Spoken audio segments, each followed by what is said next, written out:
Okay, MMA people. Now, as we all kind of know already, Habib Habib Nurmagomedov is not the guy to ask about pound for pound because this is the same guy who literally asked himself to be pound for pound after the fight with Gaethje in a post fight press conference. This guy literally asked the media and whoever it is that does the rankings, he asks them to make him pound for pound, just so he could be pound for pound number one before he retired. I've never heard of anything like that taking place. And it actually getting the person doing it actually being rewarded for that. Today's society, I guess, it's one of those microwave popcorn societies where everything is just so instant. You know what I'm saying? So Habib being number one over Kamaru was ridiculous. They walk around very similar in weight. Are we forgetting this? That Habib and Kamaru Usman are not that far off in size? who also manages Habib, of course. He told me that he was with Habib today, and they were talking about who's the number one pound for pound fighter now that Habib is officially retired. I think he was officially. He's like, yeah. It doesn't matter if Habib is officially retired or active. He's not. He was never the number one pound for pound. Look at the title defenses. Matter of fact, see, I just don't get it. The disrespect for Kamaru Usman has to stop. This guy, he's like he said in this interview, and he's right.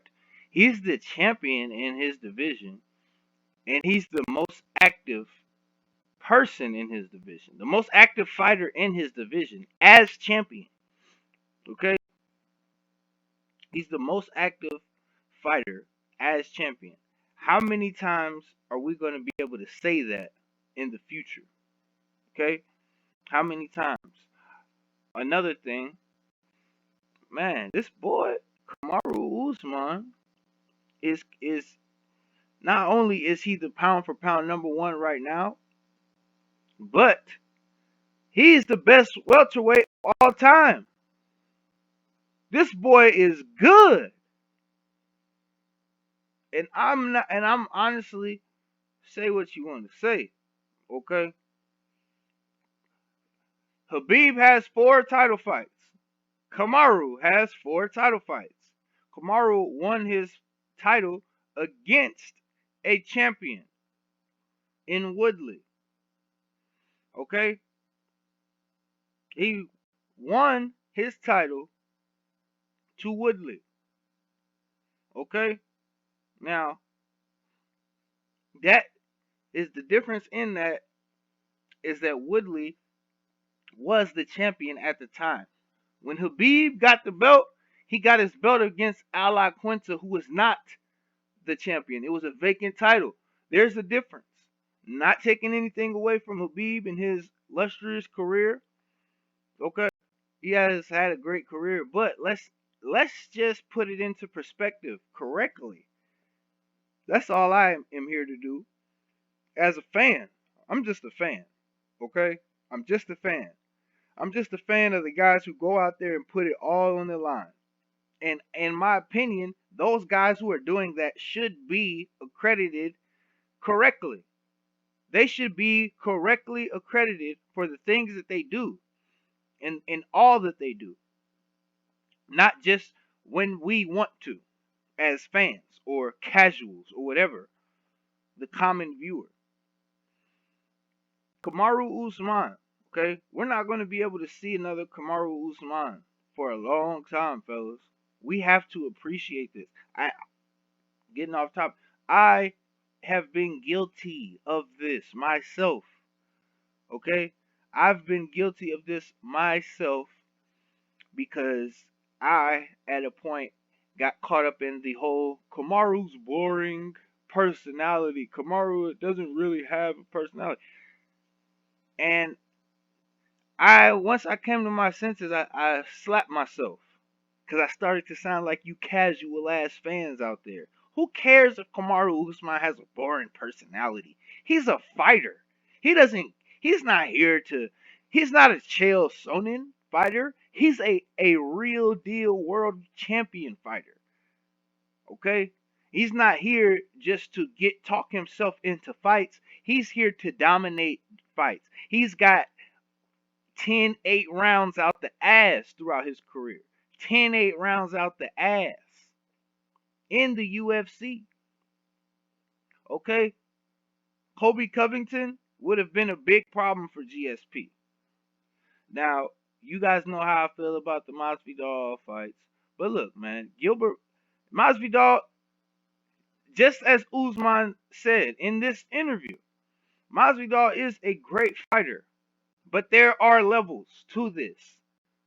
Masvidal, and the thing he also said what I said, the same thing I said about being a journeyman. Being a journeyman is not a bad thing. You have like Derek Brunson. To be a journeyman just means that you are a few fights, few good, which George proved. Once he strung together a nice streak, what did he find himself at? A title shot. A journeyman is nothing but a few fights, few strung together fights, few good fights strung together away from a title fight. That's all a journeyman is. So to say that in a bad way, I mean, you just don't have respect for the fighters. Or you are a fighter who is just a world champion. And therefore you're in position to to look down upon a journeyman in a certain way, not look down, but to talk down on is what I mean. To talk down upon. As a world champion, yes, you can talk down on someone to a degree who has never been a world champion in that field. You can do that. It just that's what being a world champion is. It gives you those bragging rights. Now, but for him to also explain that it is a respectful position to be in, okay? That's something that you guys need to take into account and stop just listening to, oh, he said he's a journeyman. No, listen to the breakdown of what he called a journeyman and the respect that he gave to that position. Looking at his record, okay, Burns, straight killer. Covington, straight killer. Woodley, straight killer. No matter what you want to say about him, especially at that time before Woodley's shell has been cracked open. Come on, Kamaru's the one who cracked the top on that. Okay, he's the one who figured out the blueprint on Woodley. Woodley was very prestigious at this time in the welterweight division. He's very respected. Okay, and in fact there was he well I don't think anyone outside of the Woodley camp was necessarily saying this too much, but Woodley being the best welterweight of all time, okay, is what he was trying to go down as. Now, that's not going to happen, but he will be one of the best welterweights of all time, no doubt about it. However, Usman versus any of these guys, which he has already alluded to, that he's lapping these guys. He's already. That's the this crazy thing is that Woodley's literally. I mean, Usman has literally beaten pretty much everyone in the division. The fight that I want to see, though, okay, the fight that I want to see is Vicente Luque versus Usman. I think Vicente Luque is the real deal. Kobe Covington is the fight that I want to see most between them. But if we're just looking for new blood, throw Vicente in there. Give Vicente somebody, or just throw him in there after the after the Masvidal fight. You know, we got a lot coming up in the welterweight division. I'm not, you know, I'm not so sure that Leon Edwards beating Nate Diaz would be enough for him to be a title shot, but I mean, who's to say he doesn't already deserve one? You know, so that's where I'm with Leon. I mean, I think Leon deserves a shot right now. I think a lot of guys do though, but it's just everybody can't get a shot at the same time. So we have to do something in the meantime. And as a fan, that's what I want to see. I want to see what guys do in the meantime. But it's hard to take those risks when you know how casual these fucking fans are and how quick they are to write you off because you got a goddamn loss. Well, the last thing I'll bring up is, and I don't know if I'm breaking news here to you, and if I am, it's kind of an honor to do it, but your manager, Ali Abdelaziz, who also manages Habib, of course, he told me that Ali Abdelaziz, this dude, man, y'all seen my video on him. he was with Habib today, and they were talking about who's the number one pound for pound fighter now that Habib is officially retired. I think he was officially retired in October, but now he's, definitely gone. And Habib believes it's you. Habib believes you're the number one pound for pound fighter in the world. Did you know that? And He believes he's the number one pound for pound in the world because he's known that for a long time. Habib just also knows that Usman does not have the media machine behind him working for him to push him. So that's all I got to say about this. MMA House on MMA Block. We're in the middle of MMAville, and yeah, we keep it real.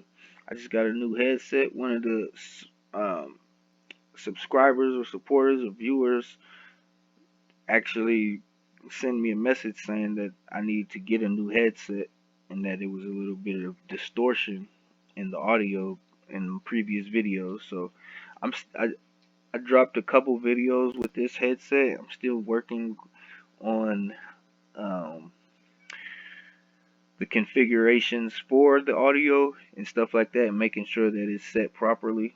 So I've still got to play with it a little bit. And yeah, you guys let me know how I sound.